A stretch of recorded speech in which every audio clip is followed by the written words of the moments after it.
5 अगस्त 2019 से जम्मू एंड कश्मीर में जो वायलेंस है वो तकरीबन 50% कम हुआ है। कहा जा रहा है जो स्टोन पेल्टिंग है वो तो ऑलमोस्ट ख़त्म हो गई है। लॉ एंड ऑर्डर सिचुएशन जो है वो वहाँ पे उनके कंट्रोल में है। एक और अहम खबर आपको दें, पाक अफगान बॉर्डर पर फायरिंग, दोनों अतराफ हालात कशीदा हैं। लेकिन जो आज का इंसिडेंट है काफ़ी ज़्यादा फायरिंग हुई। हुर्रियत गेम से गया पत्थरबाजी बंद, क्योंकि जो दुकान थी जो जिस नाम पे ये फंडिंग चलाते थे वो बंद। हुर्रियत गया तो टेररिज्म को फंडिंग बंद हो गई। फिर वो यूं यूं यूं यूं तालियां बजाता था। आप पता है ना कौन सा खिलौना है वो? तो मैं ये सीपे का खिलौना भी बिल्कुल इसी तरह का खिलौना है। ये चाबी भर के इसमें बस कर रहा ड्रामा ये, क्योंकि अभी तक ये वाजे नहीं हो रहा कि IMF स्टाफ लेवल मुआहिदा कब होगा। अगर आप गार्ड लोअर कर रहे हैं तो it means you are safe. दूसरे नंबर पे वहाँ पे मुस्लिम प्रेसिडेंट रह चुका है, 1 बार नहीं, 2 बार नहीं, 3 बार नहीं, 4 बार, ठीक है। यहाँ पे तो हमने प्रॉपर, ये आपको भी पता है मुझे भी पता है कि कानून बता दिया है कि कोई नॉन मुस्लिम ना तो प्रेसिडेंट बन सकता है ना प्राइम मिनिस्टर। $10 अरब से जायद रकम का बंदोबस्त पाकिस्तान के लिए है। एक सर दर्द बन चुका है ये इशू। अभी तक किसी मुल्क की तरफ से कोई ऐसी यकीन दहानी नहीं करवाई गई। J&K is becoming a contributor to the national growth। अभी आपने देखा होगा लिथियम का भी बड़ा जखीरा मिला वहाँ पे, और ये चीमा साहब आपको जान के खुशी होगी $420 बिलियन का जखीरा है जो मैंने इसकी एस्टिमेशन लगाई है, और अभी 18 जगह खुदाई और चल रही है। 5 अगस्त 2019 से जम्मू एंड कश्मीर में जो वायलेंस है वो तकरीबन 50% कम हुआ है। कहा जा रहा है जो स्टोन पेल्टिंग है वो तो ऑलमोस्ट ख़त्म हो गई है। लॉ एंड ऑर्डर सिचुएशन जो है वो वहाँ पे उनके कंट्रोल में है। तो क्या इसकी वजह मैसिव यूज ऑफ फोर्स था?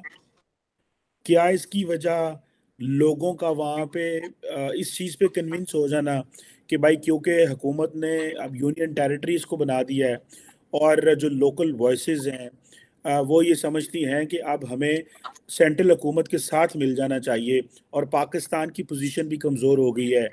जहाज जो माजी में चलता था वो भी अब उसकी वैल्यू नहीं रही।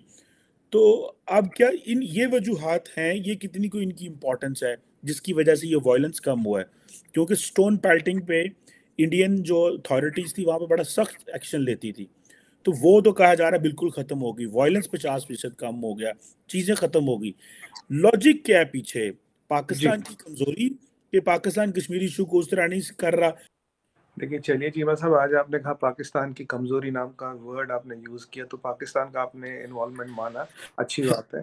मैं आपकी जवाब दे देता हूँ। It's not an involvement, it's like कि पाकिस्तान इंटरनल इश्यूज में फंस गया है तो वो कश्मीर को इतनी वैल्यू नहीं दे पा रहा। नहीं, देखिए वायलेंस के कंटेक्स्ट में इंटरनल इश्यूज कहीं आते नहीं। वायलेंस की बात हो रही थी यार, वायलेंस के इंसिडेंट कम होने की। अब मैं आपके सवाल का जवाब देता हूँ, कंटेक्स्ट में भी देखिए what ever I am saying is right. देखिए अब मैं आपके सवाल का जवाब देता हूँ। कुछ चीजें जो हमें समझनी पड़ेगी। जो पत्थरबाजी थी चीमा साहब, ये तो इंडस्ट्री थी, ये तो 500 रुपए, 1000 रुपए, 2000 रुपए का दिहाड़ी थी, रेट था पत्थरबाजी करने का, और ये पैसा आता था हुर्रियत कॉन्फ्रेंस के थ्रू।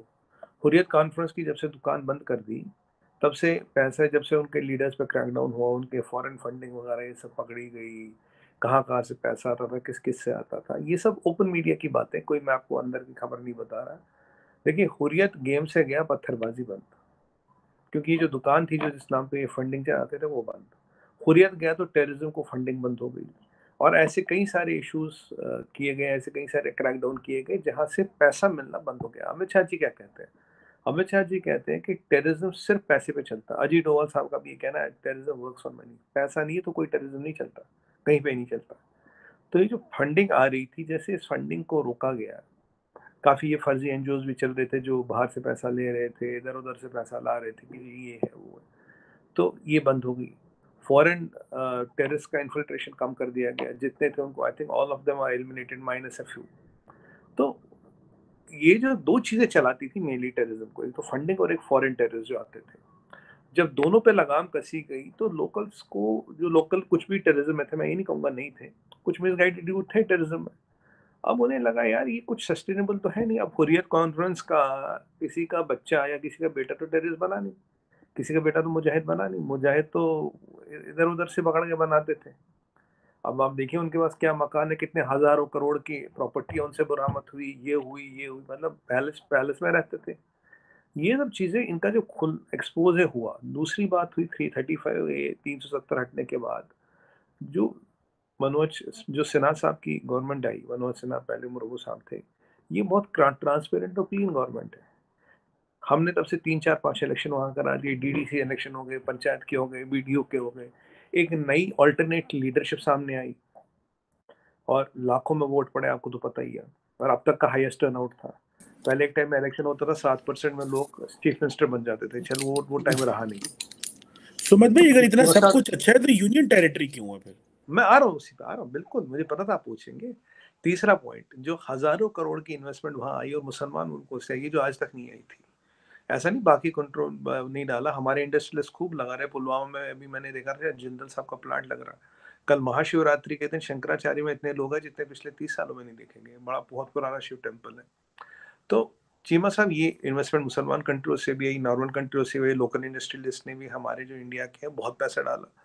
अब ये जो डेवलपमेंट आ रही, हॉल खुल गए, चीजें हो गई, धीरे धीरे चीजें खुल गई। इंटरनेट 4G आ रहे हैं। आप इंटरनेट की बात करें, 4G सर्विस फटाफट चल रही है कश्मीर में, कोई टेंशन नहीं। आपने एक बार मुझे पूछा था, मैंने कहा चीमा साहब 4G चालू करेंगे और कुछ दिन बाद करेंगे। ऐसा नहीं आपने कहा था जी कश्मीर तो आप 2G पे रखोगे, खुद 4G 5G पे जाओगे।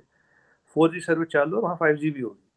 तो जब कोई ऐसी कोई घटना होती है, जब प्रोपेगेंडा के वीडियो आपके यहाँ से बन के आते, तो उनको रोकने के लिए थोड़ी देर ऑप डाउन करना पड़ता, अन्यथा 4G 5G सब चल रहा है।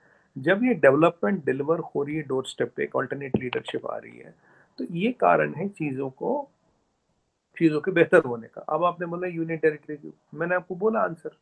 आप देखिए, मेरे हिसाब से इलेक्शन में 1.5-2 साल है, 1 साल, 1.5 साल, 2 साल। इनफैक्ट इलेक्शन कमीशन का गो अहेड की देर है। As soon as election commission का गो अहेड आएगा तो हो सकता है इलेक्शन की डेट भी अनाउंस हो जाए। इलेक्शन भी होगा, इलेक्शन होगा तो स्टेटहुड भी रेस्टोर होगा। ये तो अमित शाह जी इज कमिटेड ना। उन्होंने बोला कि it will not be union territory, will restore the statehood. J&K is becoming a contributor to the national growth. अभी आपने देखा होगा लिथियम का भी बड़ा जखीरा मिला वहां पे। और ये चीमा साहब, आपको जान के खुशी होगी, $420 बिलियन का जखीरा है, जो मैंने इसकी एस्टिमेशन लगाई है। गवर्नमेंट का नंबर नहीं है, मैंने जो अपने हिसाब से कैलकुलेशन लगाई, इट्स वर्थ अराउंड $420 बिलियन। और अभी 18 जगह खुदाई और चल रही है, तो एक जगह का नतीजा